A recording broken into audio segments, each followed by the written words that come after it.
It's another edition of Time About the Movies, and today we're taking a look at the 7 movies of October 19th, 2007. So we have a lot of movies to get to here. I'm not even going to waste your time with a rundown of what we got here because we have so many movies to go into here. So let's just get right to it. Let's start with the biggest new release of the weekend, which was, of course, 30 Days of Night.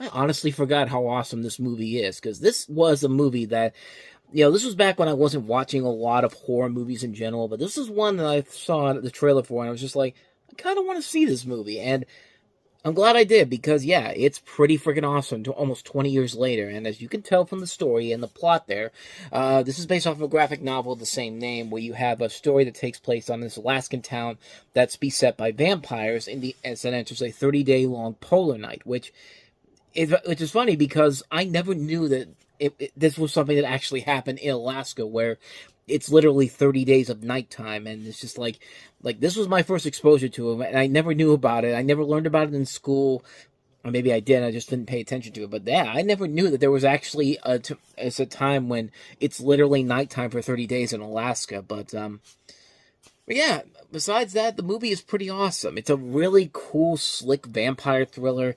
Danny Houston is legitimately terrifying. That's him doing the no gods bit there. I mean, it's very creepy and very terrifying. And, it has a very, like I said, very creepy, very intense, terrifying feel to it. And it just works so well because you have so many good actors being put in here. Josh Hartnett, Melissa George, Ben Foster has a really good role in here. I mean, it's not afraid to go dark when it needs to. It's a really impressively put together film, directed by David Slade, who did, in my opinion, the only real good Twilight movie, Eclipse, which was one I actually saw on a blind see. I mean, it was one of those. That's weird. It's a weird thing because it was one of those weird times where I said, I've heard actually some pretty good things about this Twilight movie, so I might actually go in and give it a shot. And lo and behold, it's still the best of the Twilight movies, which really isn't saying a whole lot. That's like saying that I found the piece of gold inside this big pile of shit. I mean, it's still a big pile of shit regardless, but this movie is far from shit. In fact, it's a really damn good movie. It's a great, slick, cool-looking vampire film that still very much holds up to this very day. It's a movie that's definitely worth checking out. It's a really good movie, very impressively put together. I really like this film a lot. I highly recommend it. 30 Days of Night. With that said, let's go ahead and move on to our next movie here, which is a movie that probably fits in a category of movies that I really should not like whatsoever, but nevertheless, this is actually one of the few spoof movies from the late 2000s I actually did kind of like. Let's talk about the late 2000s, I should say. Let's talk about The Comebacks.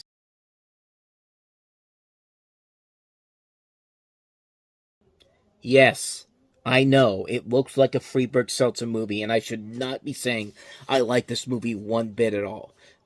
But I do kind of still enjoy this movie. I mean, it was one of those few movies that I saw back in the day where, I didn't see a Jason Freeburg Aaron Seltzer name on it, so I figured why not go see it. It has a couple people I know from TV, but as you can see here, you have David Koechner, a prolific character actor, but he's mostly known as Champ from Anchorman, playing Lambeau Fields, living a middle-class lifestyle in America along with his wife Barb, played by Melora Hardin from The Office, and a gorgeous daughter Michelle, played by Brooke Nevin, who's brought up a son.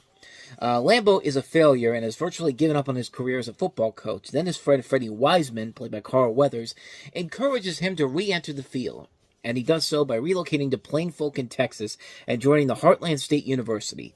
It is here where he will meet some of the most pathetic players, and quite disillusioned, he goes about to find newcomers. He finds a kicker in Jasmine Featherfoot, played by Noreen DeWolf, who you later see in Anger Management, the TV series, provided, of course, he keeps her involvement secret from the rest of her family. Then he finds Lance Truman, whose drag queen dad has brought him up more like a tom girl. Truman's, by the way, is played by Matthew Lawrence, T.J. Detweiler from Recess, which is...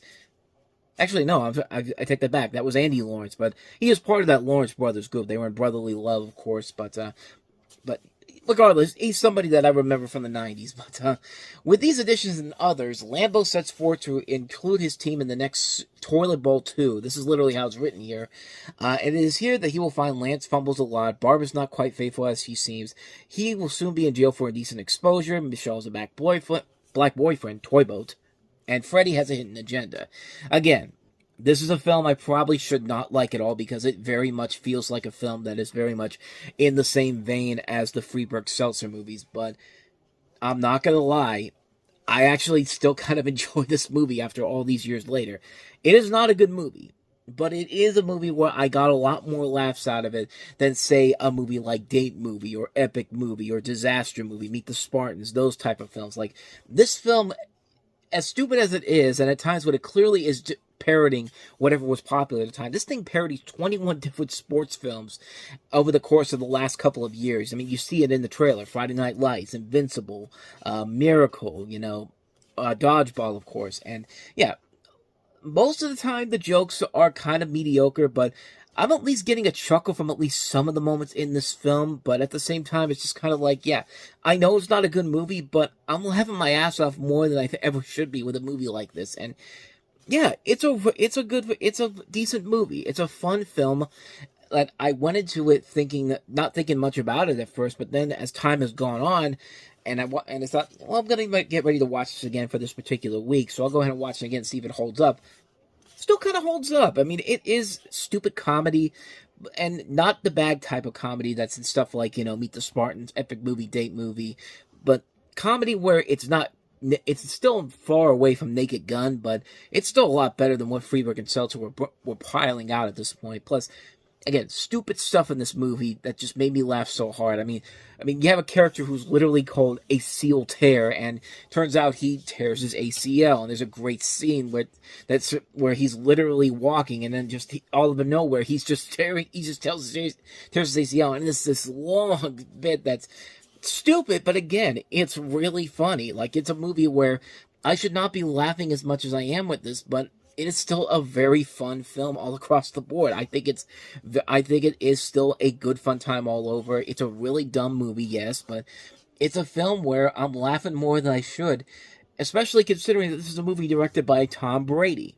No, not that Tom Brady. The Tom Brady that gave us such masterpieces of crap like The Hot Chick, and will later give us Bucky Larson Born to Be a Star. And most people forget that he worked on The Simpsons and The Critic back in the 90s, but which you could pretty much tell why they got him to direct this movie. And coincidentally, this was around the time when the Patriots were just unstoppable. They had that perfect 17-0 season, and everyone thought they were going to go to the Super Bowl and just break that record. But then Eli Manning and the New York Giants had to say about that. But you don't think it's a coincidence that Tom Brady was having a great year whenever this movie came out? I wouldn't have been shocked at all if everybody looked at the director's name on here. It's just like, wow, when did Tom Brady have time to go play quarterback for the New England Patriots and direct a movie? But yeah, I think we all know why they got him for this movie. But this guy in particular. But like I said, this is not a good movie by any means necessary. It's not up there with the greatest spoof movies of all time. But you know what? It's still a million times better than anything that was piling out of the Freeburg Seltzer garbage dump. And yeah, there's still jokes in here that still make me laugh for as stupid as they are, but I still enjoy the hell out of this movie. I think it's a dumb comedy. Yeah, it's not one of the better spoof movies, but you know what? I will gladly take it over anything from Jason Freeburg and Ellen Seltzer any day of the week. So yeah, I like this movie. I'm probably going to be one of the few people out there that actually says this, but I actually like this movie. I think it's stupid. It's fun, though. I like it. So let's get to a movie that I do like that most people, I think, could agree they like as well. The Nightmare Before Christmas returns to theaters again, this time in 3D.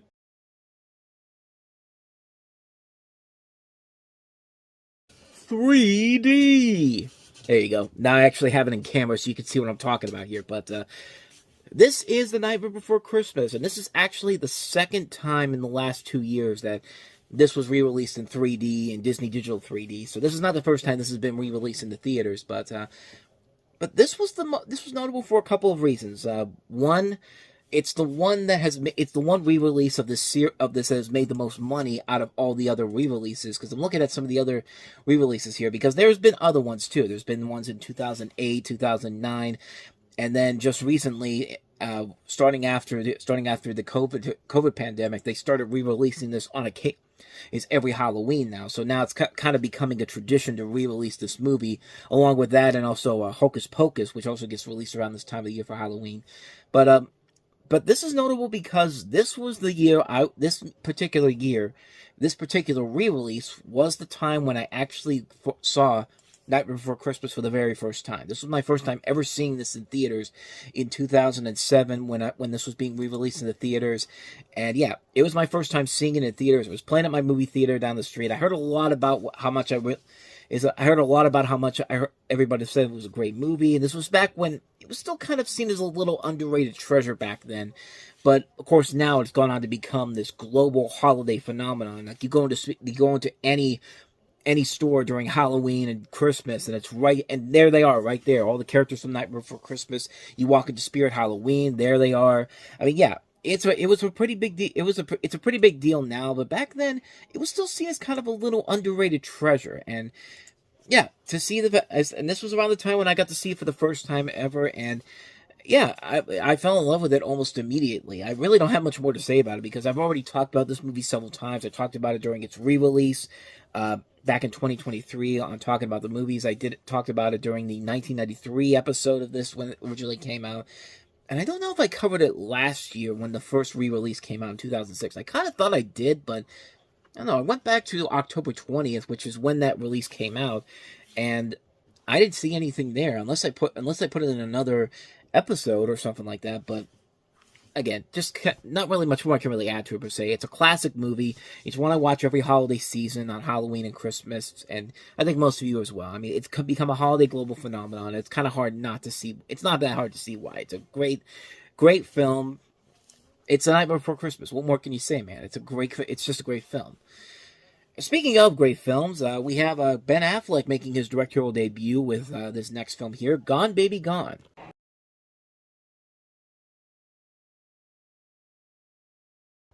Based on the book by Dennis Lehane, who also did Mystic River and would later do Shutter Island. This is a film that was based off that book, where you have Casey Affleck and Michelle Monaghan starring as two Boston private investigators hunting for a young girl abducted from her single mother's apartment in Dorchester.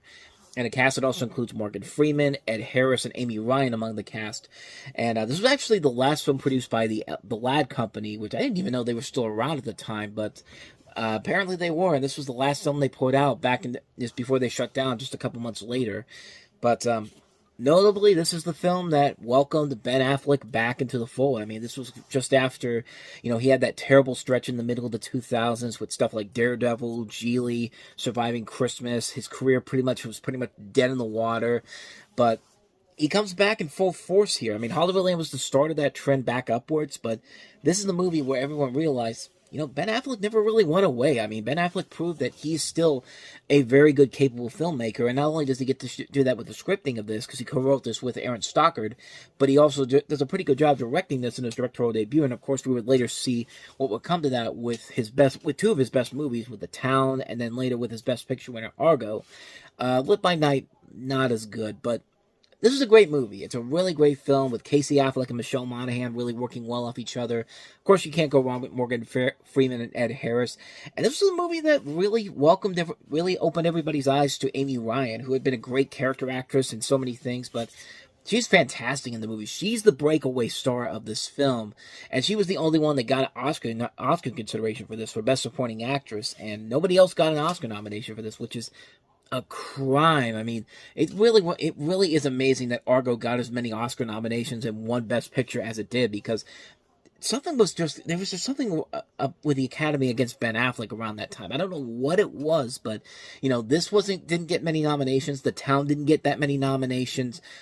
Argo got nominations, but it didn't get a Best Director nomination for Ben Affleck, which was incredible not to think that, considering how great of a movie that is. But I mean, this three-movie stretch for Ben Affleck showed that he's back in full force, and he's proven to be a pretty good director overall, even though the last film he directed, Lit by Night, was not that great. But he proved that, I completely forgot that he directed Air, too. I completely forgot he directed that, because I actually really liked that movie. But yeah, that's 4 films now. 4 out of 5 films. It's still really good. Lit by Night is the one that's not that great either. Visually pleasing to look at, but other than that, though, it's not that great of a film overall. But like I said, he's proven time and time again how he is reinvented his career as a director, and it's definitely showing with this movie. It's a great film. It's a really intense story. You get attached with all these characters involved. What can you say, man? It's a great film. I highly recommend it. Gone Baby Gone, instant classic, one of the year's best movies. So with that said, let's go ahead and move on to the next film we have here. That is a star-studded cast and includes Meryl Streep, Reese Witherspoon, and Jake Gyllenhaal, starring in Rendition.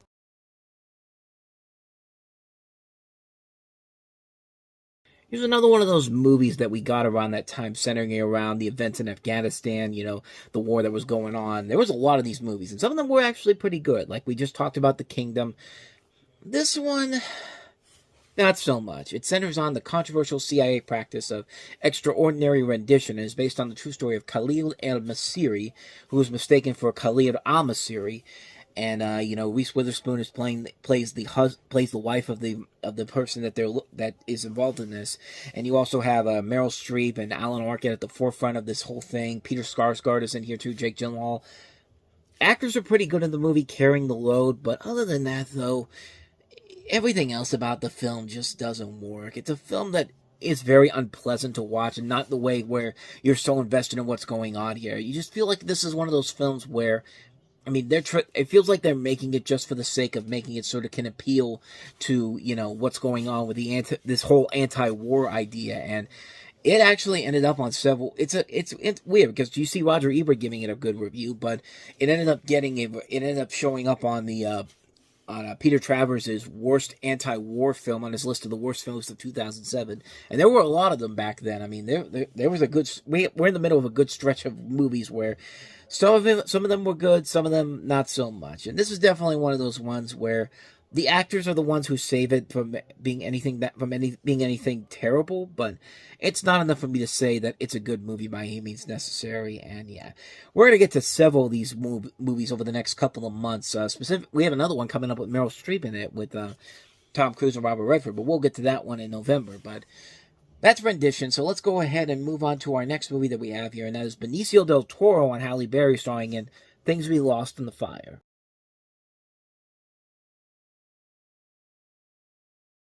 It was always burning since the world's been turning. Okay, I had to do it. I mean, it's not quite We Didn't Start the Fire, but it's pretty damn close. But Things We Lost in the Fire. I think I said before that David Duchovny was in this movie. I thought he was one of the leads in the film, but sort of, he kind of is. But grief, recovery, and human contact. Brian, played by Duchovny, is a great guy, a sweet father, a good husband, and a loyal friend to his boyhood pal Jerry, played by Benicio del Toro, who's a junkie.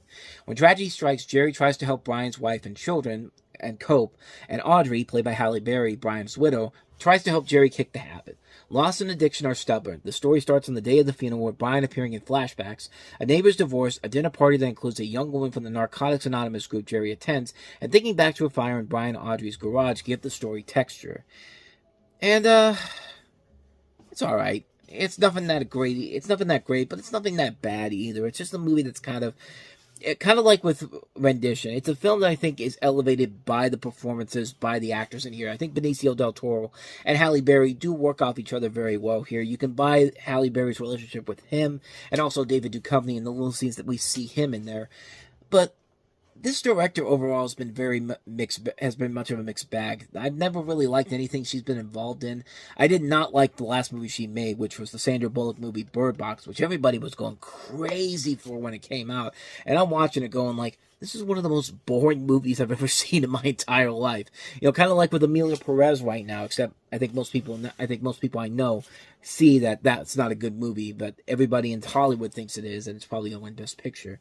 Hey, another chance to crack on Emilia Perez while it's down. But like I said, it's a movie where it's not bad, and it has a good message around it. It's a film where you have all these characters trying to deal with all these obstacles, and all these things are happening. Like, you have one person dealing with death, you have one person dealing with this death as well, but also trying to get back on track here and get off the substances that he's on.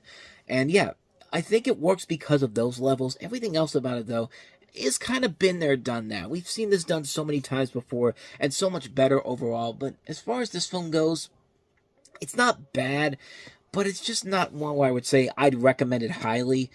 like I said, I put it in the same category as something like Rendition, a good movie that's benefited from the actors involved in it because they're giving it their all.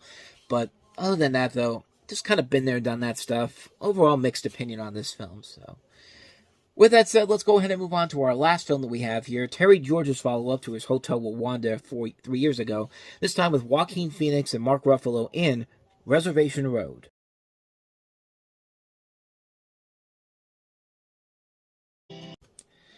Yeah, this is not going to end well for somebody. I don't know if it's both of them or not. Well, actually, I do know because I've seen this, but yeah, you can tell by that trailer that things are not going to end well for somebody. But as you see from the trailer there, on a warm September evening, actually you don't because I only had to show a little bit of it to not get copyrighted, but it's probably going to get copyrighted regardless. But on a warm September evening, college professor Ethan Lerner, played by Joaquin Phoenix, and his wife Grace, played by, I believe that was Jennifer Connelly. Yeah, Jennifer Connelly and their daughter Emma are attending a recital. Their 10-year-old son Josh is playing cello beautifully as usual. His younger sister looks up to him and his parents are proud of their son. On their way home, they stop at a gas station on Reservation Road. There, in one terrible instance, he is taken away from them forever. On a warm September evening, law associate Dwight Arnold, played by Mark Ruffalo, and his 11-year-old son Lucas are attending a baseball game. Their favorite team, the Red Sox, is playing and hopefully heading for the World Series. Dwight cherishes his time spent with Lucas, driving his son back to his ex-wife, played by Mira Sorvino. Dwight heads towards his fateful encounter at Reservation Road. The accident happens so fast that Lucas is all but unaware, while Ethan, the only witness, is all too aware, as a panicked Dwight speeds away. The police are called and the investigation begins. Haunted by the tragedies, both fathers react in unexpected ways, as do Grace and Emma. As a reckoning of looms, the two fathers are forced to make the hardest choices of their lives. A really good idea here, and it's a film that I was really hoping for so much more from, but unfortunately the film can't stick the landing. It's one of those movies where it's a good premise, like you get a good idea, it's like it's a good slice of real life. The actors are really giving it their all in this movie, but the climax of the movie just can't get to that second level and be something that elevates it into something incredible. I'm not expecting one of these this one person who's involved in here to die because of what he did. He did something terrible. He's got to suffer the consequences for it. But in this film, unfortunately, can't stick the landing, and it has an ending that almost makes it work, and then it just takes the safe out of the end. When that happened, I was just kind of like, oh my god, are you kidding me? You were so close to finishing up a really good movie, and then, nope, safe and marketable way out. I mean, like, yeah, it's a depressing film, and like I said, it's a slice of real life because people have been involved in situations like this where, you get into this situation and you have no idea what the hell you're supposed to do. I mean, yeah, you drive away because you're scared of what the consequences, but you make your situation even worse. And if you stick around, like you're still gonna get in a huge amount of trouble for this. And it's just like what do you expect Mark Ruffalo to do in this situation? And it's a really complicated story in general, and it was so close to sticking the landing and being something really good, but then they just go and take the safe way out of it, and it's just really unfortunate how this film just completely screws the pooch at the very end because so much of this movie was working very well. The performances are top notch in here. Joaquin Phoenix, Mark Ruffalo are great in here.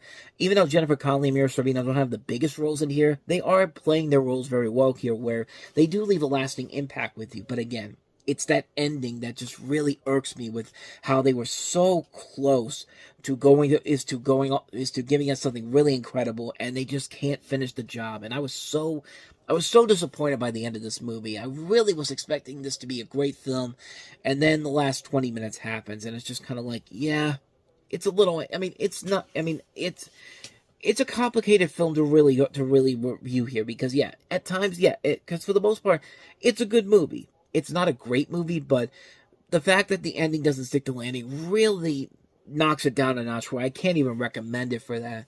But it's a tough film for me to really talk about per se in terms of how I feel overall. It's just I was liking it for about 2/3 of it, and then the final third was just where the landing doesn't stick, and the film suffers because of it. I was really disappointed by the end of it, And I really came out of it just going like, man, they were so close to making a great film out of this, and yeah, it just didn't work in the end. So yeah, it's a mixed opinion, but mostly a downward turn on a Reservation Road.